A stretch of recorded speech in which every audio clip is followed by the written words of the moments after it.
Hello, everyone, and welcome back to Synaptic Investing. I hope you're having a fantastic week and are ready for another deep dive. You've got a big one today. That's right. Today, we're breaking down one of the most foundational companies in the world, a true industrial titan, Airbus SE. Yeah, we're going way beyond just the stock ticker here. Exactly. On the surface, you see this massive, unassailable backlog and a clear lead over its rival. But the real question for us as long-term investors is this. Are there hidden cracks in that fortress that the market is ignoring? That's what we're here to find out. That's a massive question. And before we get into the details, just a quick note for everyone watching. For those who want to act on these investing ideas, having a professional-grade platform is key. We use Interactive Brokers, and we've partnered with them to get our viewers a stock bonus when they sign up. So they get a bonus and support the channel at the same time. That link is in the description, right? That's right. And of course, if you find value in this kind of in-depth discussion, the best way to let us know and to get the next one is to subscribe and like the video. It truly helps the channel. And if you have any questions regarding the company, please manifest yourself in the comments section. Perfect. Now let's get into it.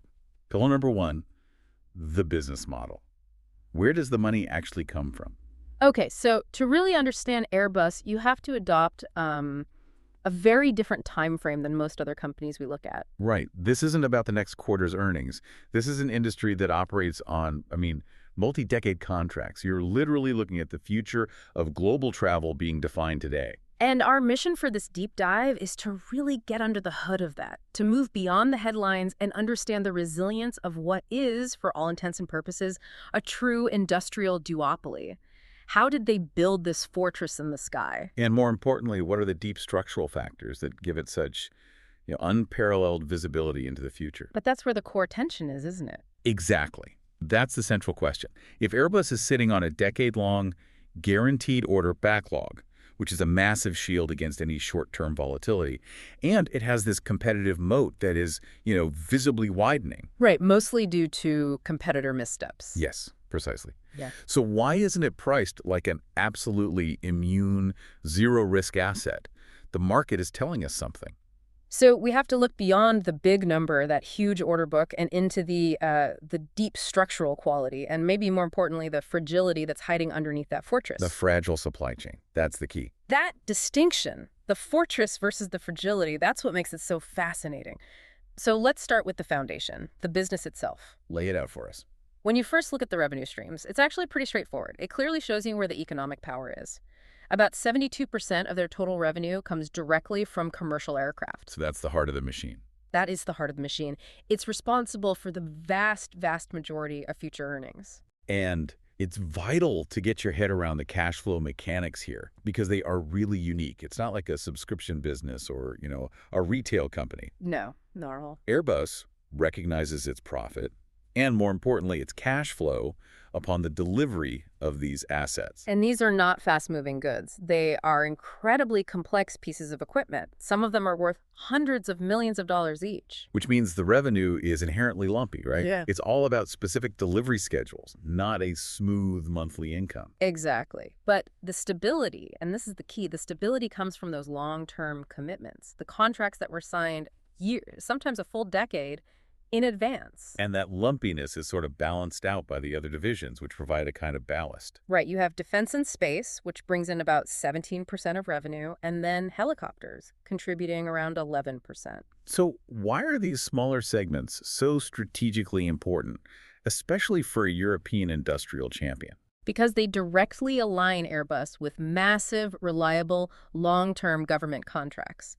These segments are tied to national security, to defense priorities, to sovereign interests all across Europe, and with NATO allies. So they're an anti-cyclical hedge. The perfect anti-cyclical hedge. I mean, when commercial air travel collapses like it did during COVID or after 9/11, governments still need military transport planes. They still need satellites and attack helicopters. Right, and that ensures that Airbus remains this crucial strategic asset for the states that partially own it.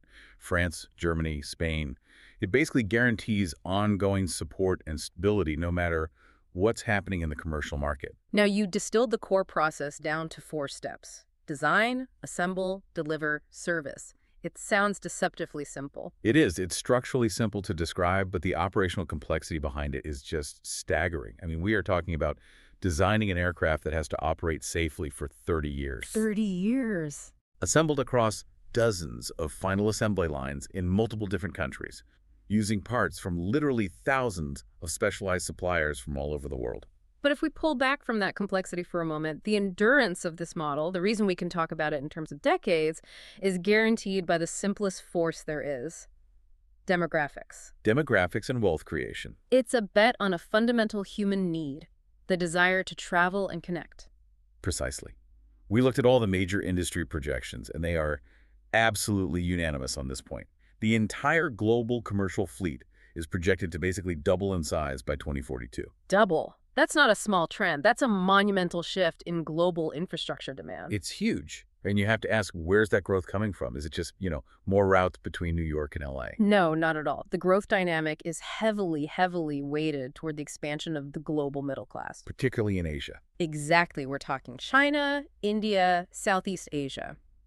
As hundreds of millions of people gain enough disposable income to take their first or maybe their second flight, the demand for short and medium-haul aircraft just explodes. And that's Airbus's specialty. That is their sweet spot. So if you're building planes for the next 2 decades, you are, in effect, betting on the continued economic rise of Asia. The underlying demand isn't speculative. It's a function of what seems like demographic inevitability. Okay, so that brings us to the really interesting part. The competitive landscape. I mean, Airbus doesn't just operate in a market. They operate inside this heavily guarded fortress. A fortress built on a duopoly structure shared with Boeing.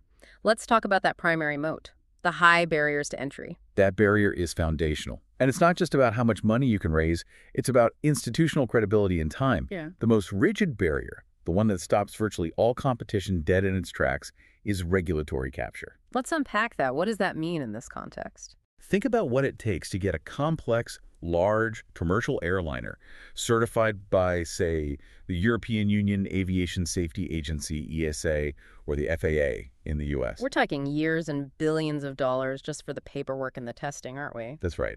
And the testing isn't just some simple checklist. It involves grueling flight tests, structural stress testing to the breaking point, proving that every single subsystem is safe and reliable over decades of operation. It sounds like the process is designed to prevent newcomers. It absolutely is, and frankly, for good reason. You can't just spin up a well-funded tech startup in 5 years and decide you're going to build a viable competitor to the A330. The technological complexity, the sheer scale of the capital you need, and that regulatory hurdle ensure the market stays locked. And we can see the power of that moat in action right now in one specific product, the A321neo. Yes. The A321neo is probably Airbus's single greatest competitive weapon in the current environment. It really defines the term product dominance. So why that particular aircraft? It's a single-aisle jet, like the workhorse 737 from Boeing. What makes it so superior? It sits in a really unique industry sweet spot, what they call the middle of the market, which its main competitor currently struggles to match.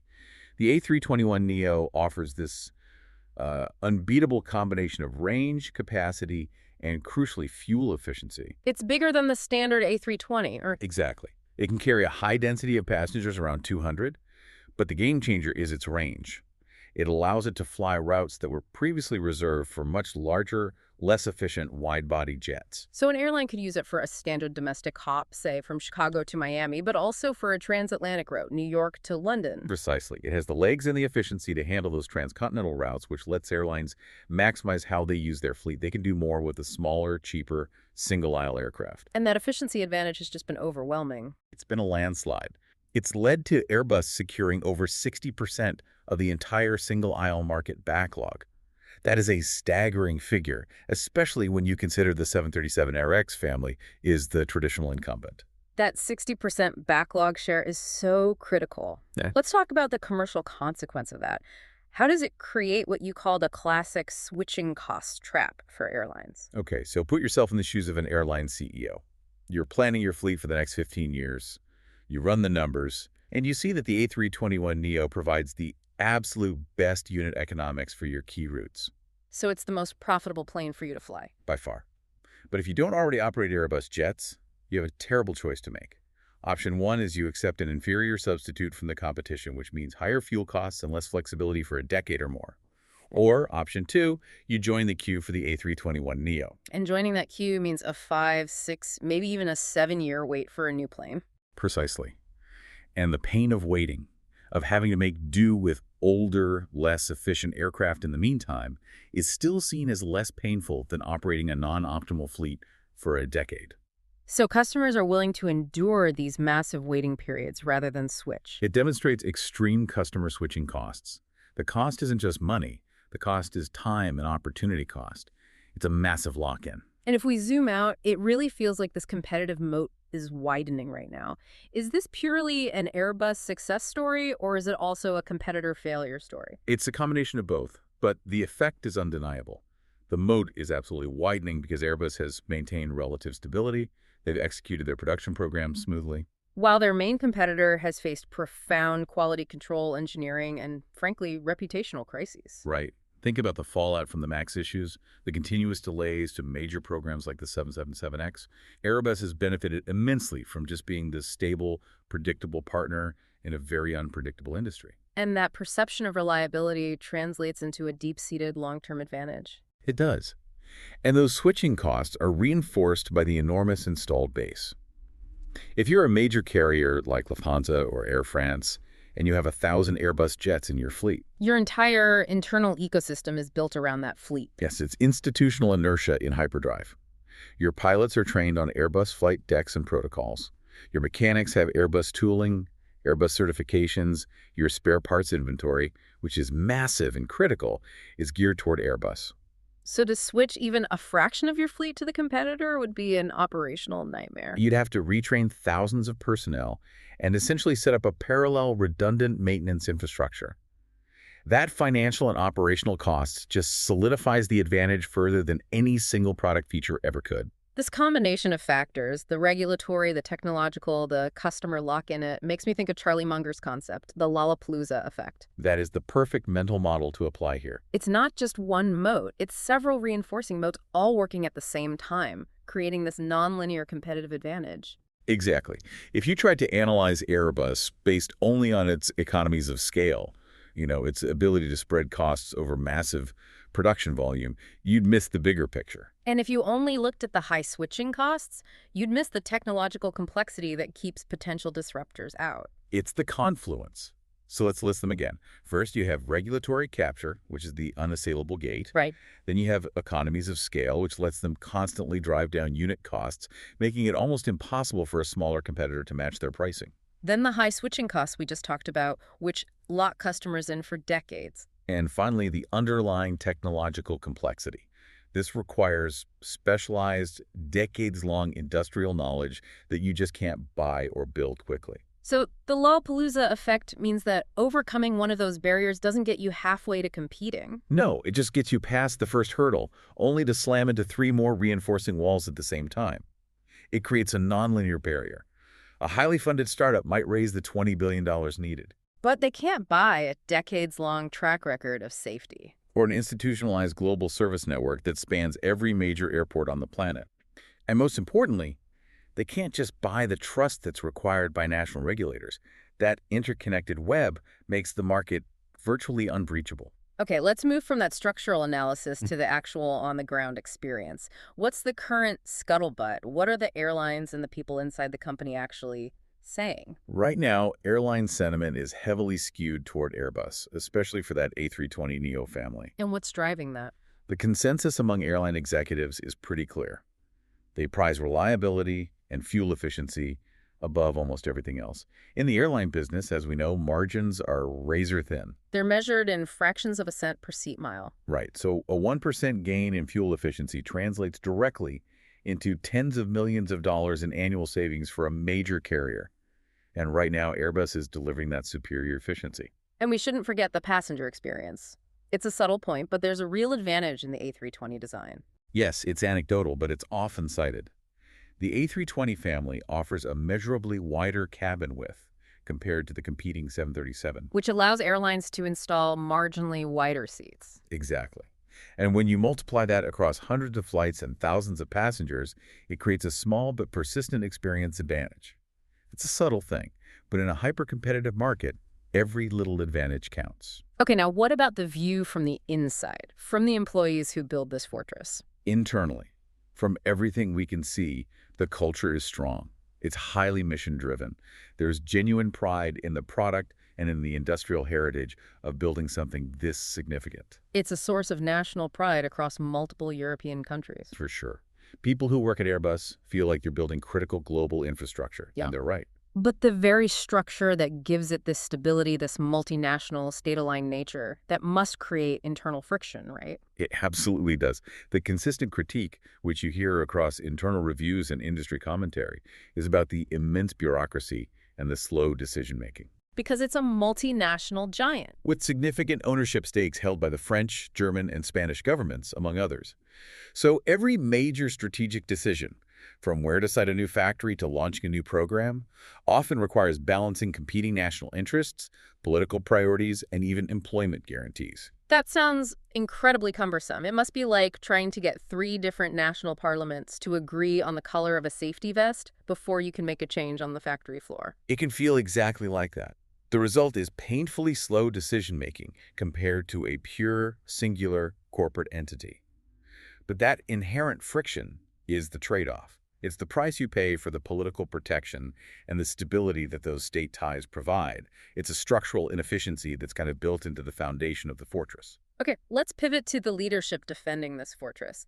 Guillaume Faury has been CEO since 2019, and his style is often described as that of an industrial statesman. What does that mean in a business where planes take a decade to develop? It means his time horizon extends far beyond the next 4 quarters.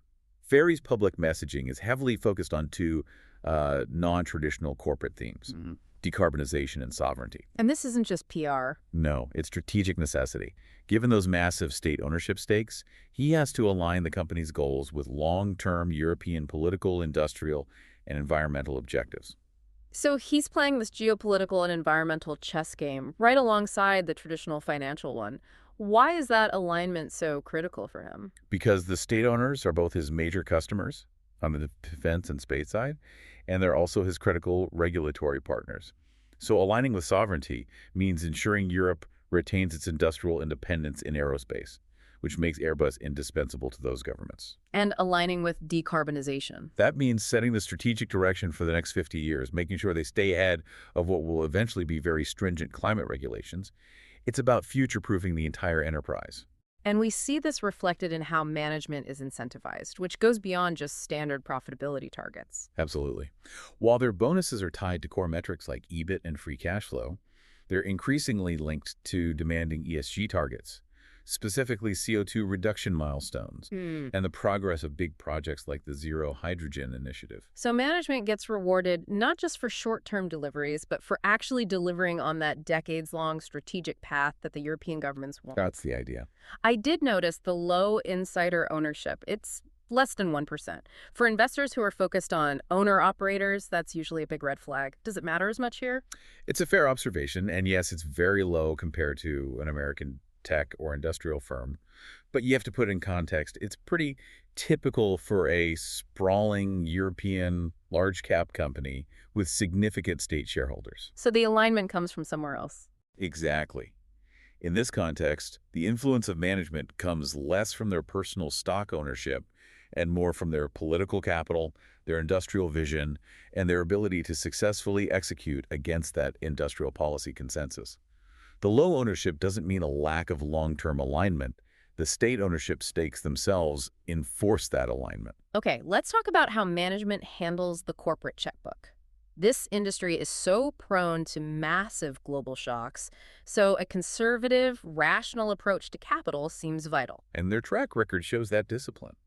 I mean, look at the COVID shock. The painful but completely necessary decision to suspend dividends immediately was a perfect example of prudence. They protected the balance sheet. They protected the balance sheet when cash flow visibility just dropped to 0, and then they reinstated the dividend quickly once the outlook stabilized. And that conservatism is crucial because of their R&D commitments. Right. Their commitment to these massive, futuristic R&D projects, like the hydrogen-powered Zero aircraft, is immense. So they prioritize that future technological dominance over aggressive, market-pleasing share buybacks. That Zero Hydrogen project is a perfect illustration of the industry's time horizon, isn't it? It's a huge technological gamble that might not fully pay off for 2 decades. It demands patience and it demands financial resilience. But for me, The ultimate test of Fairey's management rationality was the painful, highly political decision to kill the A380 program. The A380, the double-decker super jumbo, and an engineering marvel and a source of immense corporate and, national pride for Europe. It was pure corporate ego and industrial ambition distilled into metal, and it was a massive financial failure. Why? He was built on the assumption that air travel would consolidate into a few massive hubs, which would require these enormous planes. But the market proved them wrong. Airlines wanted efficient, medium-sized aircraft that could fly point to point. So shutting down the A380 was a clear signal of rational capital stewardship trumping ego. It was huge, and the immediate financial benefit of that painful decision was massive. What had It freed up enormous engineering and capital resources that had been sunk into sustaining a loss-making program. And those resources were immediately and rationally redirected toward the highly profitable wide-body A350 program, and crucially, toward ramping up A321neo production. So that move basically cemented the current competitive dominance we see today. It did. It showed they could make a hard, value-creating decision, which is really the definition of quality management. Okay, let's talk about the balance sheet itself. You called it a fortress. It really is. And this is perhaps the single most important qualitative fact about Airbus that distinguishes it from some of its rivals. They consistently maintain a net cash position. Let's define that for the listener. It simply means their total cash and marketable securities significantly outweigh their total gross debt.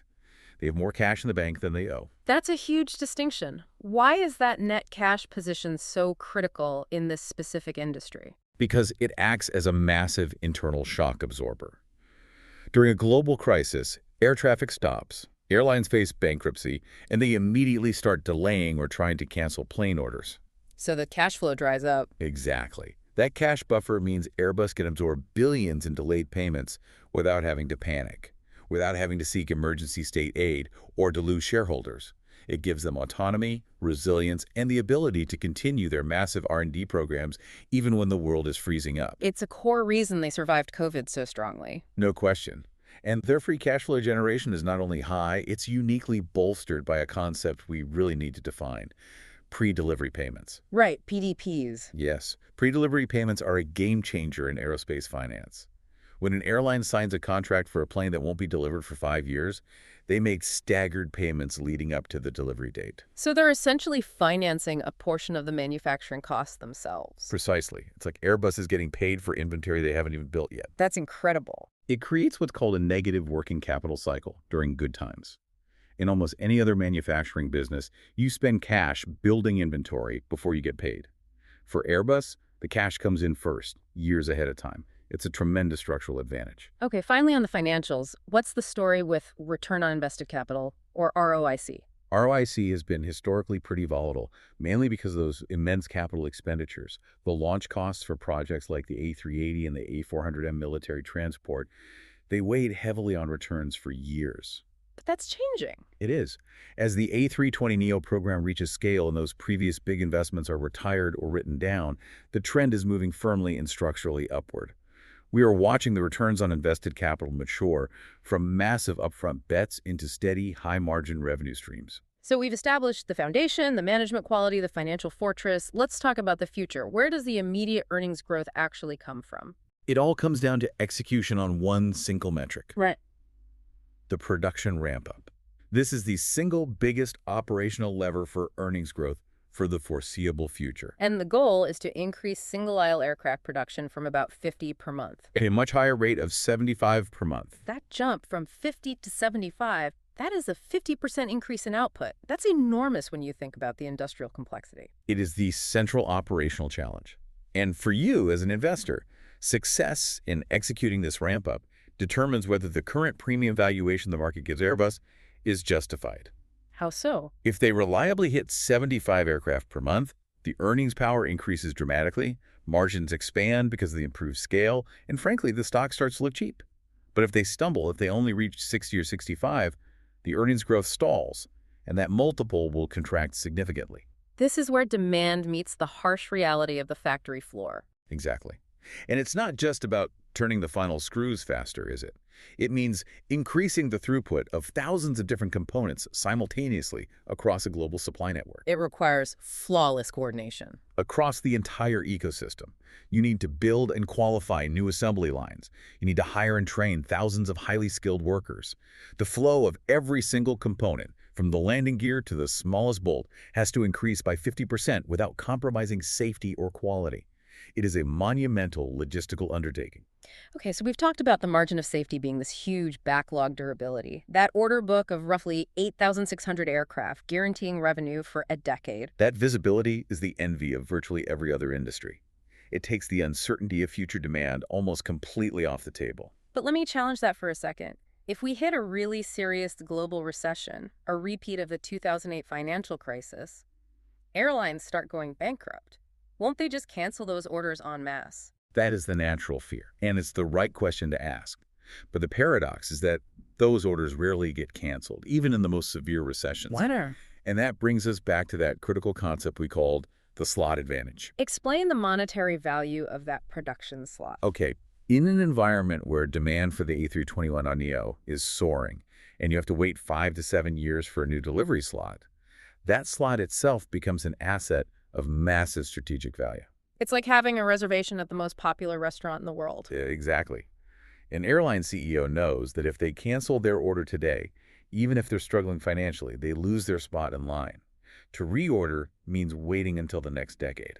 And losing that slot is an existential risk for an airline's long-term fleet planning and competitive position. It is. So they will exhaust almost every other option, delaying payments, selling off old aircraft, getting government bailouts before they surrender that precious slot. And this structural reality is what gives the backlog its durability. Okay, now for the darker side of the story. The permanent impairment risks. No fortress is truly impregnable, and in this globally reliant business, geopolitical fragmentation immediately springs to mind. Geopolitics is the highest non-operational risk, without a doubt. Airbus relies on a deeply globalized supply chain, and when tensions flare, they face two key issues.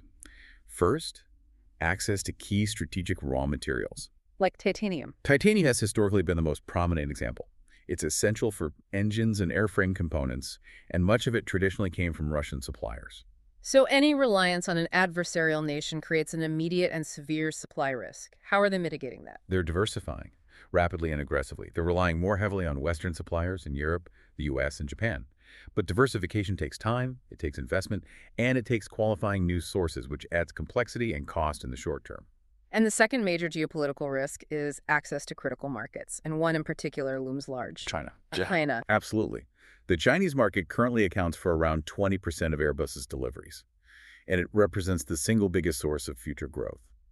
If trade wars escalate, or if China decides to prioritize its own rising domestic manufacturer, COMAC, That 20% of deliveries could be permanently lost. it could. And if that Asian growth engine is partially or fully closed off, it fundamentally and permanently impairs Airbus's long-term growth thesis and its earnings power. The other major long-term risk isn't political, but it's technological. You called it the propulsion gamble. This is the high-stakes bet for the next 50 years. The entire industry has to transition to sustainable power sources. There's no way around it. And Airbus is betting heavily on hydrogen. Right, through its ZeroE initiative. They're aiming for a hydrogen-powered aircraft by 2035. The alternative path is sustainable aviation fuels, or SF. Why is this a gamble? Can't they just support both technologies? They can, but the commitment of R&D capital is absolutely massive. If their bet on hydrogen turns out to be fundamentally wrong, let's say the infrastructure proves too complex, or SF becomes far cheaper and easier to deploy, it creates a massive strategic opening. For a rival. For a rival, whether it's Boeing or a new entrant, to focus exclusively on the winning technology and seize the lead for the next generation of aircraft design. A single wrong bet on propulsion technology could erode the duopoly's dominance over 20 years. Okay, we need to inject some critical second-level thinking here. The market consensus, as you said, is often simplified to Airbus wins because Boeing is broken. But that suggests the biggest variable is the competitor's failure. That narrative is way too superficial. It ignores the hidden critical risk that plagues Airbus every single day. The true bottleneck is not demand. Demand is guaranteed by the backlog. The bottleneck is the supply chain fragility. It's the inability of key suppliers to keep pace with that aggressive ramp-up schedule. Exactly. So if Airbus fails to hit that 75 per month target, it won't necessarily be an error on an Airbus assembly line. It could be a supplier problem. Often it is. Airbus is structurally inhibited in its ability to deliver finished planes because of shortages of highly specialized single-source components. We saw this famously with the persistent and profound issues concerning one component in particular, The Pratt and Whitney GTF engine. the GTF, or Geared Turbofan, which powers many of the A320neo family aircraft. It's a revolutionary engine in terms of efficiency, but it has faced significant durability and production challenges. What exactly went wrong? We saw issues with powdered metal components failing prematurely, which required rigorous and lengthy inspections, and in some cases, it caused the grounding of entire fleets. So what does that mean for Airbus? It means Airbus builds a beautiful finished airframe, but it can't bolt the engine on. The plane just sits there, undeliverable, soaking up capital and frustrating airline customers. That dramatically alters the investment thesis, doesn't it? Buying Airbus stock isn't just a bet on Airbus management hitting their targets. No. Right now, it is, crucially, a bet on the success of their suppliers. You are betting that companies like MTU, Safran, Spirit AeroSystems, and critically the engine manufacturers can execute their own massive ramp-ups simultaneously and reliably. Airbus can't realize the profit if the engine isn't delivered on time and functioning perfectly. And finally, let's briefly touch on the financial risk of foreign exchange. It's a perennial headwind. Airbus's costs, their labor, R&D, operations, are overwhelmingly denominated in euros. But commercial aircraft are priced and sold almost universally in US dollars. So if the euro strengthens significantly against the dollar, It acts as a direct, painful headwind to Airbus's reported profit margins. They hedge extensively to mitigate this, of course, but it remains a structural, permanent pressure point. okay, to end this section on an upward trend, what are the potential catalysts that could accelerate earnings growth and maybe send the stock higher? Two major developments stand out to me. First is achieving profitability in the A220 program. This is the smaller regional jet that Airbus acquired from Bombardier, and it's a crucial strategic asset for replacing aging regional fleets around the world. It fills a gap in their portfolio just below the A320. Precisely. The program has required massive investment to integrate, but it's expected to turn profit positive very soon. When it does, every subsequent delivery immediately acts as a significant high-margin earnings tailwind. And second, It's a bit grim, but it's continuing struggles for their primary competitor, Boeing. any further major delays or certification issues, especially with the flagship 777X or the smaller 737 MAX 10, just drives more customers into Airbus's arms. It does. Airlines are desperate for certainty. And every single time their rival stumbles, Airbus gains market share, accelerates its backlog dominance, and rapidly widens its moat. It's an unavoidable competitive reality. All right, we've covered a lot of ground. Let's try to synthesize all of this into the core investment thesis. If a listener were making the case for owning Airbus today, what are the three foundational points for the bull case? Okay, bull case point one, duopoly with momentum. Airbus has established clear technological and market superiority, especially in that single-aisle market, which is the most profitable segment. They have the wind at their back. Point two, 10-year visibility. That order backlog of roughly 8,600 aircraft guarantees revenue streams for a decade. It provides unparalleled certainty and protection during downturns because of that slot advantage. and the third bull point, Financial fortress. A consistent net cash balance sheet provides resilience against any shock and allows management to maintain R&D leadership to invest in the future, even when competitors are forced to retreat and conserve cash. Now let's flip it. What are the three non-negotiable points for the bear case, the counter thesis? Bear case, point one. Valuation priced for perfection. The market is fully aware of this quality. The stock trades at a premium valuation, typically 20 to 30 times forward earnings. This means there's little to no margin for error.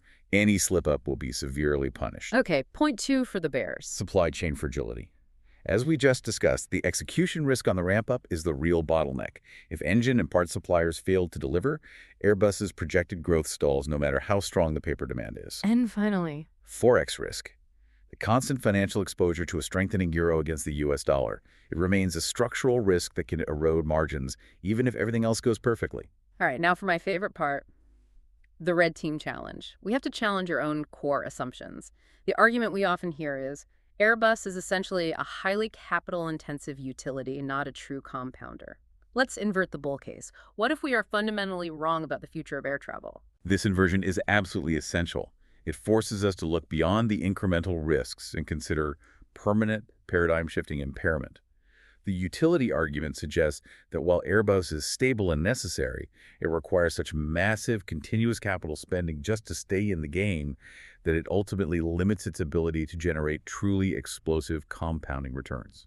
So let's test that backlog durability against a non-economic variable.